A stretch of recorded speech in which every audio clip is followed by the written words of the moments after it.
Ertə tonlar otqanda da keçir quyosh batqanda da bütün kişi rahatlanıb yollar etib yatqanda da uyumda balıqça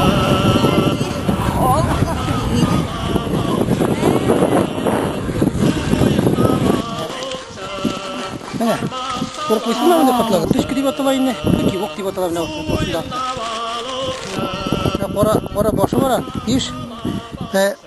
Şunu kora başına tava где-то yurtsan şöyle bir nege kiytesin bir ne?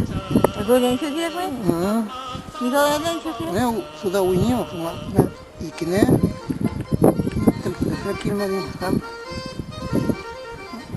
İşte kiytesin küçük bulayım küçük diyor da. Şöyle kiytesin yine yok koydun şöyle kuna doğru. Bayağı şunu yani. Kilo mu var? Kilo kurtarma yok diyor da. Kilo kurtarma. Mena bu aylar ima, mena bu aylar Allah gidiyor. Hoş.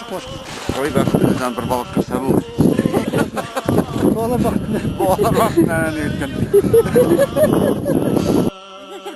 Ne o silkine ne o? Mena bu aylar koyamın. Mena bu aylar koyam. Akırına. Balığını korkuttular mı öyle? Balığını korkuttular gene indi filarmını koytkaş. İki geçte korktum olay.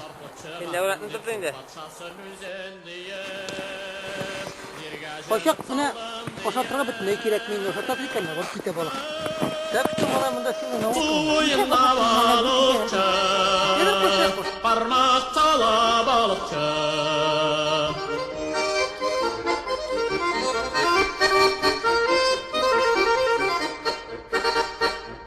Nəşirtə diyə minnə qaba diyə barlıq dünyasından atıb parmaq bilən balıq tatıb ey otura balıqça suyunda balıqça ey otura balıqça